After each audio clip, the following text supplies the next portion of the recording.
ಇವತ್ತಿನ ಸಂಚಿಕೆ ಶುರುನಲ್ಲಿ ವಿದ್ಯಾ ಕಾಲೇಜ್ಗೆ ಅಂತ ಹೇಳಿ ಹೊರಟು ನಿಂತಿರ್ತಾಳೆ. ಬಾಗ್ಲ ಹತ್ರ ಭದ್ರೇಗೌಡ ಬಂದು ತಡಿತಾನೆ.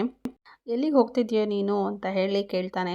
ಅದಕ್ಕೆ ವಿದ್ಯಾ ನಾನು ಕಾಲೇಜ್ಗೆ ಹೋಗ್ತಾ ಇದ್ದೀನಿ ಅಂತ ಹೇಳಿ ಹೇಳ್ತಾಳೆ. ನಮ್ಮ ಮಟ್ಟಿಲಿ ಹುಡುಗಿರು ಕಾಲೇಜ್ಗೆ ಹೋಗ್ಬಾರ್ದು ಅಂತ ಹೇಳಿ ಗೊತ್ತಿಲ್ವಾ ಅಂತ ಹೇಳಿ ಭದ್ರಾ ಹೇಳ್ತಾನೆ. ನೀನು ಕೋರ್ಟಲ್ಲಿ ಬೇರೆ ಆದೇಶ ತೊಗೊಂಡು ಬಂದಿದ್ಯಾ ಅಲ್ವಾ, ಗಂಡನ ಜೊತೆ ಇರಬೇಕು ಅಂತ ಹೇಳಿ ಭದ್ರಾ ಹೇಳ್ತಾನೆ. ಅದಕ್ಕೆ ವಿದ್ಯಾ ನಾನು ಕೋರ್ಟಲ್ಲಿ ಮಗು ಅಪ್ಪನ ಜೊತೆ ಇರಬೇಕು ಅಂತ ಹೇಳಿ ಪರ್ಮಿಷನ್ ತೊಗೊಂಡು ಬಂದಿರೋದು, ಗಂಡನ ಜೊತೆ ಅಲ್ಲ, ನೀವು ಹೇಳ್ದಂಗೆಲ್ಲ ಕೇಳ್ಕೊಂಡು ಇರಬೇಕು ಅಂತ ಅಲ್ಲ ಅಂತ ವಿದ್ಯಾ ಹೇಳ್ತಾಳೆ. ಭದ್ರಾ ಅದಕ್ಕೆ ಅವೆಲ್ಲ ನನಗೆ ಗೊತ್ತಿಲ್ಲ, ಕೋರ್ಟಲ್ಲಿ ಹೇಳಿರೋ ಹಂಗೆ ನೀನು ನನ್ನ ಜೊತೆ ಬದುಕಬೇಕು ಅಷ್ಟೇ, ನಮ್ಮ ಅಟ್ಟಿ ನೀತಿ ನಿಯಮನ ನೀನು ಪಾಲಿಸ್ಬೇಕು, ನಮ್ಮ ಅಟ್ಟಿಲಿ ಹೆಣ್ಮಕ್ಳು ಹೊಸಲು ದಾಟಿ ಹೋಗ್ಬಾರ್ದು ಅಂತ ಗೊತ್ತು ತಾನೆ, ಅದೆಲ್ಲ ನೀನು ನಿಯಮನ ಪಾಲಿಸಿದ್ರೆ ಮಾತ್ರ ಈ ಅಟ್ಟಿಲಿ ಇರ್ಬೋದು ನೀನು, ಇಲ್ಲ ಅಂತ ಹೇಳಿದ್ರೆ ಗಂಟು ಮೂಟೆ ಕಟ್ಕೊಂಡು ನೀನು ಇಲ್ಲಿಂದ ಹೊರಡ್ಬೋದು ಅಂತ ಹೇಳಿ ವಿದ್ಯಾಗೆ ಭದ್ರಾ ಹೇಳ್ತಾನೆ. ಅದಕ್ಕೆ ವಿದ್ಯಾ ಬಾಕ್ಲಿಂದ ಹೊರಗಡೆ ಬಂದು ನಾನು ಈಗ ಲಾಯರಿಗೆ ಕೇಳಿ ಫೋನ್ ಮಾಡಿ ಕೇಳ್ಕೊತೀನಿ, ಕಾನೂನಲ್ಲಿ ಇದೆಲ್ಲ ಇದೆ ಅಂತ ಹೇಳಿದ್ರೆ ನಾನು ಹಂಗೆ ಮಾಡ್ತೀನಿ ಅಂತ ಹೇಳಿ ಲಾಯರ್ಗೆ ಫೋನ್ ಮಾಡ್ತಾಳೆ.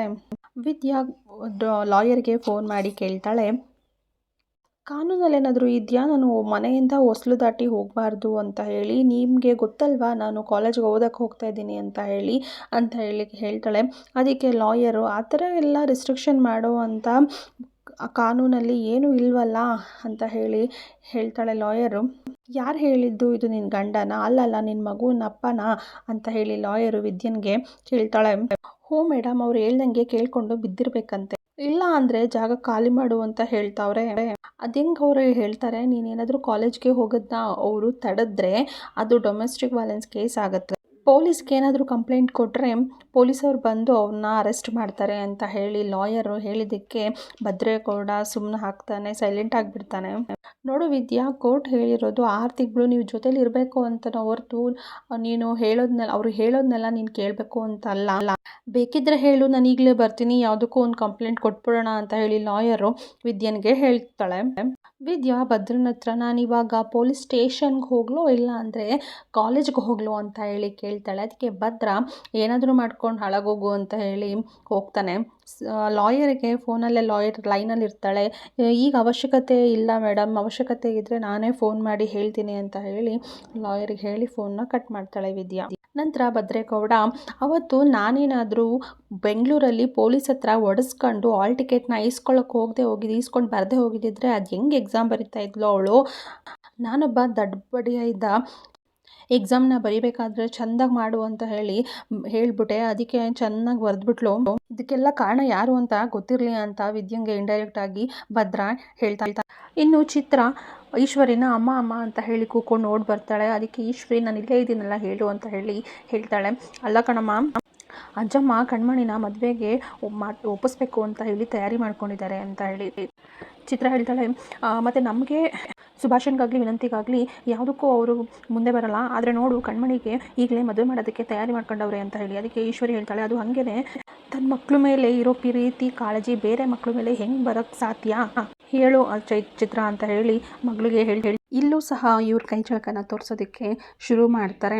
ಹೆಂಗೋ ಈ ಸಮಯನ ನಾವೇ ಯುಟಿಲೈಸ್ ಮಾಡ್ಕೋಬೇಕು, ಸಂಬಂಧನ ನಾವೇ ಕರೆಸ್ಬೇಕು, ಆವಾಗ ಹುಡುಗನ ಮನೆಯವರು ನಮ್ಮ ಋಣದಲ್ಲಿರ್ತಾರೆ, ನಾವು ಹೇಳಿದ ಮಾತೆಲ್ಲ ಅವ್ರು ಕೇಳ್ತಾರೆ ಅಂತ ಹೇಳಿ ಚೈತ್ರ ಮತ್ತು ಈಶ್ವರಿ ಸೇರಿ ಪ್ಲ್ಯಾನ್ ಮಾಡ್ತಾರೆ. ಇನ್ನು ಕಣ್ಮಣಿ ಕೋಪ ಮಾಡಿಕೊಂಡು ಬರ್ತಿರ್ತಾಳೆ. ಅಲ್ಲಿ ಡ್ರೈವರ್ ಸಹ ಕಾರ್ ಕ್ಲೀನ್ ಮಾಡ್ತಿರ್ತಾನೆ. ಕಣ್ಮಣಿ ಬರೋದನ್ನು ನೋಡಿಬಿಟ್ಟು ಕಾರ್ದು ಡೋರ್ ಓಪನ್ ಮಾಡ್ತಾನೆ. ಮಾಡಿದ ತಕ್ಷಣ ಅದಕ್ಕೂ ಸಹ ಕಣ್ಮಣಿ ಬೈತಾಳೆ ಅವನಿಗೆ, ನಾನು ಬಂದೆ ಅಂದ ತಕ್ಷಣ ಡೋರ್ ಓಪನ್ ಮಾಡಿಬಿಡ್ತೀಯಾ ಅಂತ. ಇಲ್ಲ ಮೇಡಮ್, ನೀವು ಕೋಪದಲ್ಲಿದ್ದೀರಿ, ಅದಕ್ಕೆ ಹೊರಗಡೆ ಹೋಗ್ಬೇಕೇನೋ, ನಿಮ್ಮನ್ನೂ ಕಾಯಿಸಬಾರ್ದು ಅಂತ ಹೇಳಿಬಿಟ್ಟು ಡೋರ್ ಓಪನ್ ಮಾಡಿದೆ ಅಂತ ಹೇಳಿ ಕಣ್ಮಣಿಗೆ ಡ್ರೈವರು ಹೇಳ್ತಾನೆ. ಅವಳು ಕೋಪ ಮಾಡಿಕೊಂಡು ಕೂತಿರ್ತಾಳೆ. ಆವಾಗ ಡ್ರೈವರು ಒಂದು ಮಾವಿನ ಹಣ್ಣನ್ನು ತಂದು ಕಣ್ಮಣಿ ಕೈಗೆ ಕೊಡ್ತಾಳೆ. ಕಣ್ಮಣಿ ಆ ಮಾವಿನ ಹಣ್ಣನ್ನು ನೋಡಿದ ತಕ್ಷಣ ಸಖತ್ತು ಖುಷಿ ಪಡ್ತಾಳೆ. ಆವಾಗ ಹೇಳ್ತಾನೆ ಡ್ರೈವರು, ನೀವು ಚಿಕ್ಕವರಾಗಿದ್ದಾಗ ತುಂಬ ಕೋಪ ಮಾಡ್ಕೊಂಡಿದ್ದಾಗ ಒಂದು ಮಾವಿನ ಹಣ್ಣು ಕೊಟ್ಟರೆ ಸಮಾಧಾನ ಪಡ್ಕೊಳ್ತಾ ಇದ್ರಿ, ತುಂಬ ಖುಷಿ ಪಡ್ತಾಯಿದ್ರಿ, ಅದನ್ನ ನೆನಪು ಮಾಡಿಕೊಂಡು ಅದು ಮಾವಿನ ಹಣ್ಣು ತಂದು ಕೊಟ್ಟೆ ಅಂತ ಹೇಳಿ ಡ್ರೈವರು ಹೇಳ್ತಾನೆ. ಅದನ್ನು ಖುಷಿಯಿಂದ ನೋಡಿಕೊಂಡು ತಿಂತಾ ಇರ್ತಾಳೆ. ಇನ್ನು ಭದ್ರೇಗೌಡ ಸಂತೆಗೆ ಹೋಗ್ಬಿಟ್ಟು ಬನ್ನೂರು ಕುಡಿ ಹೊಲಿಸ್ಕೊಬಂದಿದ್ದೀನಿ ಅಂತ ಹೇಳಿ ಮಟನ್ ತೊಗೊಬಂದು ವಿಡಿಯೋ ನೋಡ್ತಾ ಬಿರಿಯಾನಿ ಮಾಡ್ತಾನೆ. ಆ ಬನ್ನೂರು ಕುಡಿ ತರೋದನ್ನ ಮಟನ್ ತರೋದನ್ನ ಅಜ್ಜಮ್ಮ ನೋಡ್ತಾಳೆ ದೂರದಿಂದ. ಚಂಪುನೂ ಸಹ ಕರ್ಕೊಂಡು ಬಂದು ಕಿಟಕಿಯಲ್ಲಿ ನಿಂತ್ಕೊಂಡು ನೋಡ್ತಿರ್ತಾರೆ. ಭದ್ರ ಏನೋ ಅಡುಗೆ ಮಾಡೋಕ್ಕೆ ತಂದಿದ್ದಾನೆ ನೋಡೋಣ ಬಾ ಅಂತ ಹೇಳಿ ಚಂಪನ್ನು ಕರ್ಕೊಂಡು ಕಿಟಕಿ ಹತ್ರ ನಿಂತ್ಕೊಂಡು ನೋಡ್ತಿರ್ತಾರೆ. ಭದ್ರ ಕುಕ್ಕರ್ಗೆ ಒಂದು ವಿಡಿಯೋನಲ್ಲಿ ನೋಡಿಕೊಂಡು ಅಡುಗೆ ಹೇಗೆ ಮಾಡಬೇಕು ಅಂತ ಎಲ್ಲ ನೋಡ್ತಾ ಅಡುಗೆ ಮಾಡ್ತಾ ಇರ್ತಾನೆ.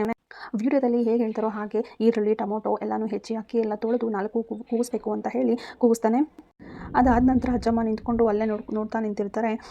ಬಿರಿಯಾನಿ ವಾಸನೆ ಅಂತೂ ಗಮ್ ಗುಡ್ತಾ ಇರುತ್ತೆ. ಯಾಕೋ ಮೈಯೆಲ್ಲ ವಾಸನೆ ಹೊಡಿತಾ ಇದೆ, ಸ್ನಾನ ಮಾಡ್ಕೊಂಬರ್ತೀನಿ ಅಂತ ಹೇಳಿ ಭದ್ರ ಹೋಗ್ತಾನೆ. ಇದೇ ಒಳ್ಳೆ ಚಾನ್ಸ್ ಅಂತ ಹೇಳಿ ಅಜ್ಜಮ್ಮ ಇದೇ ಒಳ್ಳೆ ಸಮಯ, ಬಾ ಅವ್ನು ಮಾಡಿರೋ ಅಡುಗೆನ ಕೆಡಿಸ್ಬಿಡೋಣ ಅಂತ ಹೇಳಿ ಒಳಗಡೆ ಬರ್ತಾರೆ. ಕುಕ್ಕರ್ ಓಪನ್ ಮಾಡ್ತಾರೆ. ಘಮ ಅಂತ ವಾಸನೆ ಬರ್ತಾ ಇರುತ್ತೆ. ಚಂಪಾ ಹಂಗೆ ಹೇಳ್ತಾಳೆ, ಅಜ್ಜಮ್ಮ ರೆಡಿ ಒಂದು ಟೇಸ್ಟ್ ಕೊಡು ನೋಡೋಣ ಹೆಂಗೆ ಮಾಡಿದ್ದಾನೆ ಅಂತ ಹೇಳಿ ಹೇಳ್ತಾಳೆ ಚಂಪಾ. ಮತ್ತು ಅಜ್ಜಮ್ಮ ಇಬ್ಬರು ಸಹ ಟೇಸ್ಟ್ ನೋಡ್ತಾರೆ. ಚಂಪಾ ಹೇಳ್ತಾಳೆ, ನಾವು ಮಾಡಿರೋದಕ್ಕಿಂತ ಸಖತ್ತಾಗಿ ಮಾಡಿದ್ದಾರೆ.